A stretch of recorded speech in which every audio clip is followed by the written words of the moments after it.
Louvado seja Deus por mais esta noite que nós nos encontramos como Igreja Presbiteriana de Tampa Bay. Nossa igreja ela é campo missionário da Igreja Presbiteriana Jardim das Oliveiras, do Presbitério de Magé, no Rio de Janeiro. Nós, no dia 1º de fevereiro de 2014, nós tivemos o nosso culto inaugural e agora, no dia 1º, nós tivemos o nosso primeiro ano já fechado. E nós estamos preparando um culto especial de gratidão a Deus pelo nosso primeiro aniversário.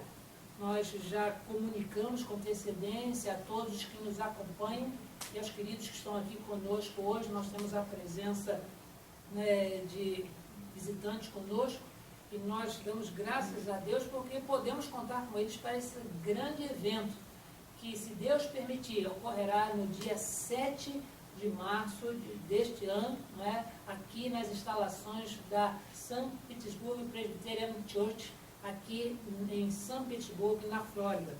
Nós queremos, mais uma vez, agradecer o apoio que temos recebido dos nossos irmãos do Brasil, colegas do ministério, membros da igreja em Jardim das Oliveiras e congregação em Fragoso, dizendo que a graça do Senhor, ela transborde na vida de cada um. Durante este ano, nós temos tratado sobre o tema de crescimento diante de Deus, na sua palavra. No mês de janeiro, nós reservamos para abordar o crescimento na adoração. No mês de fevereiro, nós já temos abordado, hoje já é o segundo domingo, falando a respeito da consciência de pecado e o que Deus ele faz para aqueles que recebem o privilégio de ter essa consciência. Por que mencionamos isso? Existem pessoas que fazem coisas contrárias à vontade de Deus e não estão sensíveis que isso está desagradando ao Senhor. Mas depois de Deus agir no coração do pecador, essa consciência de pecado nos faz não apenas ficarmos arrependidos, mas como procurarmos confessar os pecados diante de Deus e vermos com alegria o quanto que Ele nos ama. Por isso, para a nossa reflexão nesta noite, eu quero convidar a todos para que abram as suas Bíblias no Evangelho de João, capítulo 8, e estaremos lendo do verso 1 ao verso 11.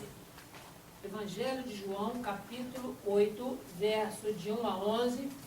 É uma releitura do texto, um texto conhecido nosso, que fala a respeito de uma mulher apanhada em flagrante adultério. Mulher adúltera é o título deste trecho que nós estaremos lendo. E o registro do evangelista João nos informa o seguinte: Jesus entretanto, foi para o Monte das Oliveiras.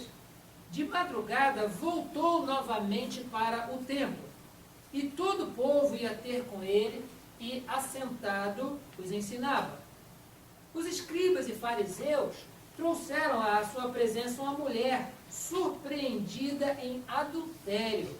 E, fazendo-a ficar de pé no meio de todos, disseram a Jesus: Mestre, esta mulher foi apanhada em flagrante adultério. E na lei nos mandou Moisés que tais mulheres sejam apedrejadas. Tu, pois, o que dizes? Isso diziam eles tentando para terem de que o acusar. Mas Jesus, inclinando-se, escrevia na terra com o dedo. Como insistissem na pergunta, Jesus se levantou e lhes disse: Aquele que dentre vós estiver sem pecado, seja o primeiro que lhe atire pedra. E, tornando a inclinar-se, continuou a escrever no chão. Mas, ouvindo eles esta resposta, e acusados pela própria consciência, foram se retirando um por um, a começar pelos mais velhos, até aos últimos, ficando só Jesus e a mulher no meio onde estava. Erguendo-se Jesus, e não vendo a ninguém mais além da mulher, perguntou-lhe: Mulher, onde estão aqueles teus acusadores? Ninguém te condenou? Respondeu ela: ninguém, Senhor. Então lhe disse Jesus: nem eu tampouco te condeno. Vai e não peques mais. Queridos, nós vivemos numa humanidade, exatamente por uma natureza pecaminosa que essa humanidade tem, nós vemos que se estabelecem padrões morais para julgamento sempre do pecado dos outros. Não sei se vocês já repararam isso, mas normalmente só quem está errado são as outras pessoas, somente elas. E para esse grupo, eu acredito que de uma forma muito especial inventou-se uma coisa chamada espelho. E algumas vezes eu lembro disso da minha infância, quando a gente fazia alguma coisa errada e ia falar com o pai, ia falar com a mãe a respeito do que o irmão tinha feito de errado. O pai e a mãe mencionavam: olha, aqui na nossa casa temos espelho, você vai lá e vê se você também não fez coisa errada. Exatamente para tirar de nós a questão de ficar enredando ou denunciando as pessoas, quando na realidade, diante de Deus, um único pecado que nós pudéssemos cometer já seria suficiente para nos afastar completamente da santidade de Deus. Um pecado somente, ele contamina toda uma vida. E nós, infelizmente, vivemos numa sociedade onde procuramos muito mais ver um pecado alheio e julgar, do que ver a nossa própria condição diante de Deus e, arrependidos, buscar melhorar. Esse texto registrado por João, e de uma forma muito curiosa, somente o Evangelho de João consta esse texto, e não apenas só o Evangelho de João. As nossas Bíblias, tanto na edição revista e atualizada, quanto na edição revista e corrigida, esse texto, ele inicia no verso 53 do capítulo 7 e termina no verso 11 do capítulo 8, e ele tem colchetes. Ele inicia com colchete e fecha com colchete, mencionando inclusive que esse texto ele foi colocado no cânon, mesmo que ele não faça parte dos manuscritos mais antigos. É uma coisa muito interessante, porque as lições que ele traz não, digamos, não desabona ou não entra em contradição com todo o ensino de Jesus a respeito do pecado, a respeito do arrependimento e da nossa postura no julgamento das pessoas.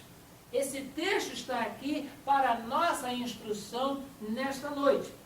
E nós, devido a esta informação, nós podemos nesta noite refletir sobre o que é o julgamento humano e o que é o julgamento divino diante do pecado. O que é? Qual a diferença que há? E nós vemos aqui exatamente a instrução bíblica a respeito disso. Primeiramente, nós podemos observar que o julgamento humano, ele é legalista e ele é arbitrário. Ou seja, na hora de se deparar com o erro alheio, as pessoas recorrem muito mais na aplicação fria na lei, e sendo inclusive arbitrário naquilo que se está julgando, do que procurando a conciliação, procurando um acerto, procurando um conserto e correção do faltoso. É muito fácil ouvir da boca das pessoas sobre penalidade, mas pouco se ouve a respeito de correção. Quando nós só vemos penalidade, nós vemos somente a aplicação fria da lei. Nós vemos, inclusive, uma arbitrariedade. Porque aqui o texto, no registro de João, diz que enquanto Jesus estava sentado, estava ensinando, vieram até ele os escribas, os fariseus, e trouxeram uma mulher. E fizeram a citação da lei de Moisés quanto a isso. E essa citação, ela se encontra no livro de Levítico, no capítulo 20, verso 10. Eu fiz a transcrição desse texto, eu peço, para a Carol, ela lê para a gente aí, Levítico 20, verso 10. Se um homem adulterar adulterar com a mulher de seu próximo, será morto o adúltero e adúltera. Observe o que o texto ensina. Os homens, eles levaram a mulher e só a mulher perante Jesus para que ela fosse, por Jesus, considerada ou classificada como culpada, autorizando assim que a multidão a apedrejasse. Mas não foi isso que a lei de Moisés ela instrui para as pessoas. O texto diz que quando houver a questão de adultério, tanto o homem quanto a mulher, eles seriam penalizados. Está escrito assim, livro de Levítico, capítulo 20, verso 10. E esta mesma posição, ela se repete no livro do Deuteronômio, no capítulo 22, verso 2. Pode ler para nós, Kátia, por favor? Se um homem for achado deitado com uma mulher que tem marido, então ambos morrerão, o homem que se deitou com a mulher e a mulher. Assim eliminarás o mal de Israel. Observem, irmãos, que foi exatamente um julgamento humano, legalista e arbitrário. Onde é que estava a outra pessoa que esteve aquela conjunção carnal que caracterizou o adultério? A mulher, ela não adultera sozinha, é necessário que tenha a participação de um homem, mas levaram a mulher perante Jesus. Por isso, que o julgamento humano, ele é só legalista e frio, e ele é arbitrário, porque as pessoas escolhem a quem acusar. Mesmo que esteja todo mundo errado, as pessoas escolhem a quem acusar. Outra coisa que nós precisamos observar no julgamento humano é que ele é malicioso. Se uma pessoa ela é pecadora e ela se encontra na posição de julgar, o seu juízo já não será perfeito. Envolvido com a maldade, esses homens, esses escribas e fariseus, eles não levaram a mulher no intuito de ela ser corrigida, no intuito de retirar o mal de Israel, eles foram lá no intuito de testar, de provar a Jesus. Foi isso o que registrou ali, dizendo, falaram isso, tentando, verso 6, para terem de que o acusar. Isso é malícia, isso não é julgamento. Porque se a lei menciona que a pessoa apanhada em adultério, ela devesse ser apedrejada, se Jesus autorizasse a morte daquela mulher, Jesus deveria prestar contas às autoridades romanas. Se os irmãos observarem, somente Roma, que era o povo dominante naquela época, somente ele tinha a autorização, ou digamos, a autoridade para decretar a morte de alguém. Lembre-se de que quando Jesus foi preso, não foram os sacerdotes que crucificaram Jesus, muito menos Herodes.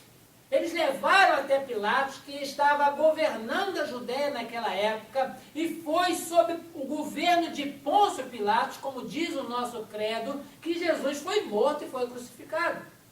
Digamos, foi crucificado e morto. Não é? Só colocando aqui na ordem. Porque Roma é que tinha autorização para isso. E quando Jesus dissesse, tudo bem, está escrito na lei, pode jogar pedra, pronto, o pessoal ia dizer, olha, foi Jesus que mandou matar, ele está errado.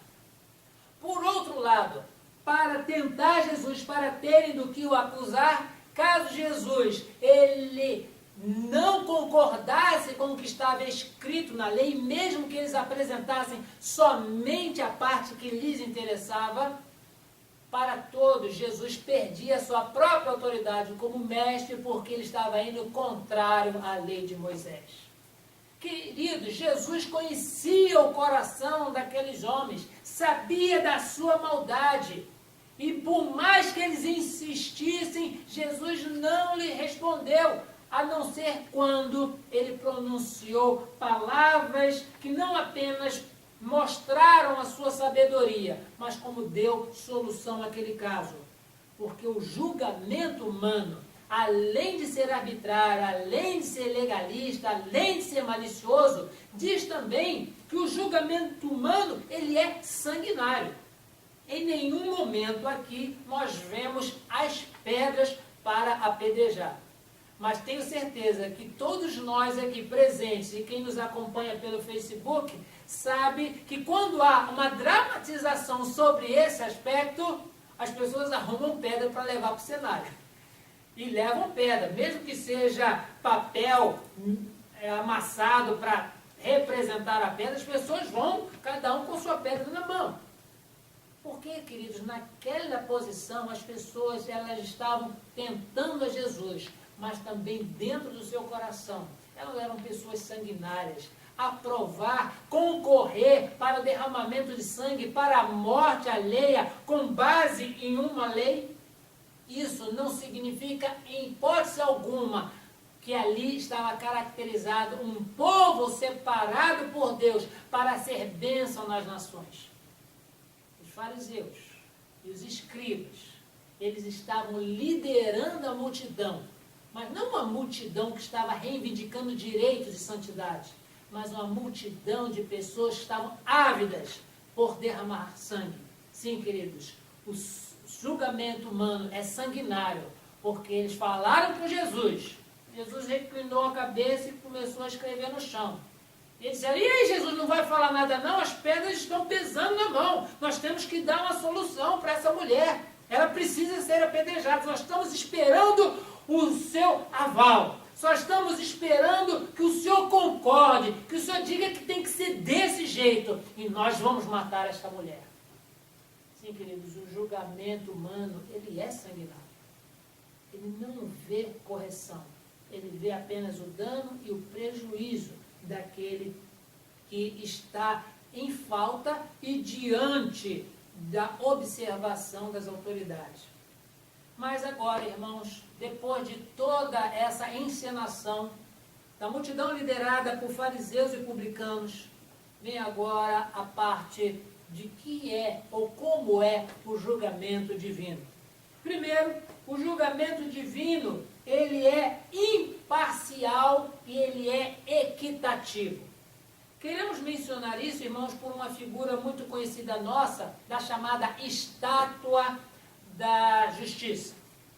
De alguma forma, eu mesmo tenho, me falta aqui a informação correta da primeira estátua da justiça que apareceu, de uma mulher com a espada na mão, com uma balança na outra mão e com os olhos vendados.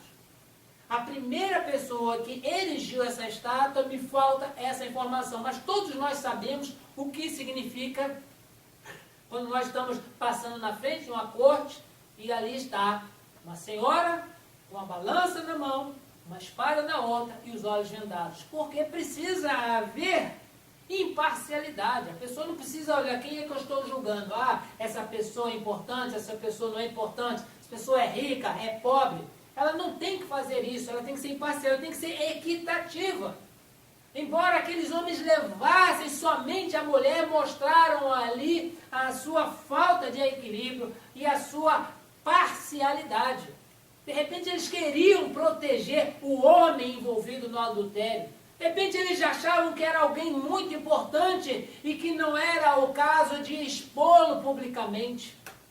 Mas Jesus, que faz ali o julgamento divino, ele pronuncia uma expressão que cala a boca de todos os presentes. Ele diz, aquele que dentre vós estiver sem pecado, seja o primeiro que lhe atire pedra. Sim, queridos, eu acho muito interessante como que Jesus colocou as palavras. Lembrem-se que a mulher foi levada até Jesus acusada de adultério. Mas quando Jesus dirige aquelas pessoas que a estavam acusando, ele não fala de adultério. Eu até imagino na minha mente o que aconteceria se Jesus dissesse, aquele que dentre vós não tiver cometido adultério, atire a primeira pedra. Olha, na minha imaginação vejo que alguém ali poderia pegar uma pedra e jogar na mulher. Mas Jesus não falou de adultério. Ele falou de pecado, nivelando a parte do adultério, o pecado sexual, com qualquer tipo de pecado que qualquer pessoa tenha cometido. Isso é muito forte e grave para cada um de nós, porque quando a pessoa ela mente, ela se equipara àquela mulher que adulterou. Quando ela mata, quando ela rouba, quando ela faz todas as coisas que a palavra de Deus orienta para que não fazer, diante de Deus, tudo é pecado. Nós, sim, é que na nossa dificuldade de entender a mente de Deus, é que estabelecemos padrões morais e padrões espirituais, dizendo que esse pecado é muito grave, ou aquele pecado não é tão grave assim. Somente Deus é que poderia falar sobre gravidade de pecado, mas diante de Deus nós sabemos que todos pecaram e destituídos estão da glória de Deus. A Bíblia não diz que todos adulteraram, que todos mentiram, que todos assassinaram ou roubaram, ou deixaram de prestar honra aos seus pais. Mas a Bíblia diz que todos pecaram. Um único pecado, como nós dissemos no início, ele é suficiente para nos colocar à parte de Deus, lançado para a perdição. Mas nós observamos que para calar a boca dos acusadores, Jesus mostrou como é que um julgamento deve ser feito. Qual é o padrão divino do julgamento? O padrão divino é este: imparcialidade e equilíbrio. Infelizmente, irmãos, nós temos observado no decorrer também da história cristã, que hoje, nos dias em que nós vivemos, ainda assumimos o ônus de dizer que o único motivo de disciplina dentro das nossas igrejas é o pecado sexual. Se a pessoa ela falha com os seus compromissos durante a sua pública profissão de fé, parece que ali existe a parcialidade. Mas se um adolescente, se um jovem, ele se imiscui, ele tem uma atividade sexual e aparece alguém grávida, olha, vamos suspender da comunhão, vamos fazer isso, vamos fazer aquilo outro. E nós observamos, será que nós não estamos também nesta posição, agindo com arbitrarismo ou legalismo, ou afeto moral naquilo que nós achamos ser próprio para a visão ou a imagem da igreja? Durante um tempo aqui, na Igreja Presbiteriana São Petersburgo, a igreja americana que nos cede esse espaço, nós tivemos a oportunidade de fazer o estudo com o pastor Timothy Keller a respeito de pecados respeitáveis. E esses pecados respeitáveis, olha, a gente se assustou. Como que nós podemos ser hipócritas diante de Deus, de apontar o dedo para aquele irmão ou para aquela irmã que fizeram isso e aquilo, mas o nosso pecado ele é respeitável. Da mesma forma, queridos, que nós lemos quando Jesus processa a parábola dos dois homens que subiram ao templo para orar, o publicano e o fariseu. E menciona a parábola de Jesus, que o fariseu, ele se colocou em posição de destaque e orava em voz alta dizendo: Senhor, graças te dou porque eu não sou igual aos demais pecadores. Faço isso, faço aquilo, faço aquilo outro. Leu todo o seu currículo vitae para Deus e ficou satisfeito porque ele falou e as pessoas viram. Mas Jesus disse que enquanto isso o publicano, ele sequer erguia sua cabeça, mas no lugar onde ele se encontrava, ele batia no peito e dizia: Senhor, ser propício a mim, pecador, tem misericórdia de mim, pecador. E Jesus disse que este último, ele desceu para casa justificado, e o outro certamente foi para casa aplaudido. Nós, muitas vezes, agimos como fariseus, dizendo: olha, tudo bem que eu sou pecador, mas o pecado que fulano fez, isso eu não faço. Eu sei que eu sou pecador, Mas aquele pecado que aquela irmã fez, isso é muito grave. O que é isso? Mas Jesus, ele diz, no seu julgamento, aquele que dentre vós estiver sem pecado, seja o primeiro que lhe atire pedra. Vemos, queridos, também que em distinção ao julgamento humano, o julgamento divino, ele apela para a consciência. O texto diz que aqueles homens acusados pela própria consciência foram retirando-se um por um, a começar pelos mais velhos, pelos mais antigos, até aos últimos. Foi esvaziando a praça, foi esvaziando o local de ensino, e Jesus, sem ficar procurando saber quem ia sair primeiro, ou quem ia saindo depois, ele continuou fazendo o que ele estava fazendo, escrevendo no chão. Apelando à consciência, o julgamento divino faz com que nós entendamos que o nosso irmão, que a nossa irmã, que aquela pessoa por quem Cristo morreu, durante a sua vida espiritual, ela cairá nas tentações e ela falhará na sua jornada, mas nem por isso ela precisa ser, abre aspas, apedrejada nas nossas igrejas, fecha aspas, por aquilo que ela fez. Precisamos entender, irmãos, que existem falhas na nossa própria vida, antes de começarmos a julgar os outros pelas falhas que eles cometem. E não é por outro motivo que já existe esse ditado muito corrente no meio evangélico, que a igreja precisa ser mais hospital do que tribunal. Quando a igreja ela se torna mais tribunal, ela não cuida dos seus feridos. Mas quando ela se torna hospital, ela tem muito mais condição de restaurar o caído do que empurrá-lo cada vez mais para fora do convívio da comunidade. Sim, queridos, precisamos agir com a santidade, sermos zelosos no procedimento com o Senhor, mas usarmos como padrão o julgamento que Deus faz, porque Ele apela sempre para a nossa consciência. E por último, o julgamento divino é o único que concede perdão. Diz-nos o texto que quando Jesus viu que só estava ele e a mulher ali, ele perguntou para a mulher, mulher, onde estão os teus acusadores? Ninguém te condenou? A mulher disse, não, Senhor, ninguém me condenou. E Jesus disse, nem eu tampouco te condeno. Vai e não peques mais.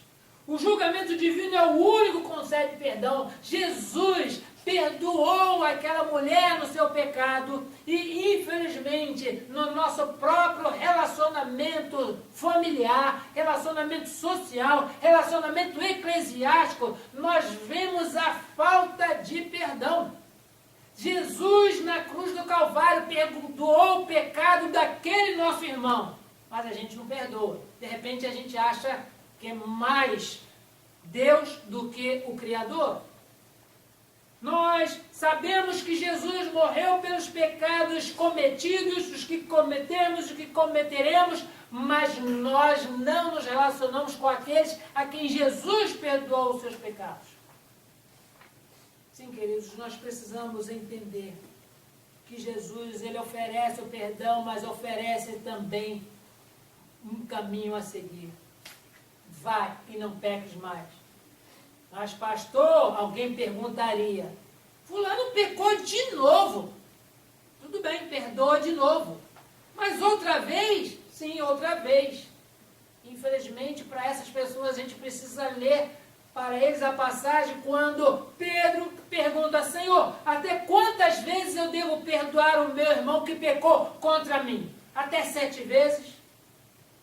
Jesus diz, eu não digo até 7 vezes, mas até 70 vezes 7. Esse é o julgamento divino, julgamento de perdão. Mas nós, queridos, no mês de fevereiro, estamos falando a respeito da consciência de pecado e da atuação de Deus no coração do pecador. Se nós temos essa consciência de pecado, precisamos entender que somente em Deus, na nossa confissão de pecados, nós temos esse julgamento, que ele é imparcial, equitativo, apela à nossa consciência, mas que nos concede perdão. Nenhum crente que comete pecado sai pela rua fazendo festa e fogos porque pecou. Pelo contrário, a consciência de pecado nos leva ao arrependimento. Porque da mesma forma como o rei Davi menciona no Salmo 51, dizendo que enquanto eu me calo, os meus pecados corroem-me por dentro, fazendo com que os meus ossos doam e todo o meu vigor se torna em sequidão, em estio. Mas quando nós conhecemos o Deus com quem nós nos relacionamos, sabemos que o julgamento dele para conosco, ele será parcial, será equitativo, será apelando para a nossa consciência a fim de que nós nos restauremos de onde nós caímos e coloquemos em pé novamente na jornada, mas sabemos que ele nos concedeu já o perdão. A gente confessa somente para saber o quanto que ele nos ama, porque o perdão já nos foi otorgado na cruz, onde nosso Salvador foi morto. Por isso eu louvo e bendigo a Deus, porque a cada dia que eu abro a sua palavra, eu vejo não somente a sua grandeza, a sua majestade, o seu poder, a sua glória, mas vejo também o seu amor. Porque pecador como eu sou, pecador como nós somos, termos um Deus que nos perdoa os pecados, sim, queridos, precisamos em muito louvar a esse Deus, bendizer o seu glorioso nome e com todo o nosso coração e alegria servi-lo por toda a nossa existência. Que Deus abençoe você, meu querido, nessa reflexão. Que esse pequeno texto que nós relemos porque várias vezes nós já temos lido a esse respeito, que ele sirva para a sua consciência de pecado, mas para que também deixemos de fazer julgamentos equivocados quanto aos demais, mas perdoar aos outros, também da mesma forma como nós fomos perdoados em Cristo. Que Deus assim nos abençoe. Amém.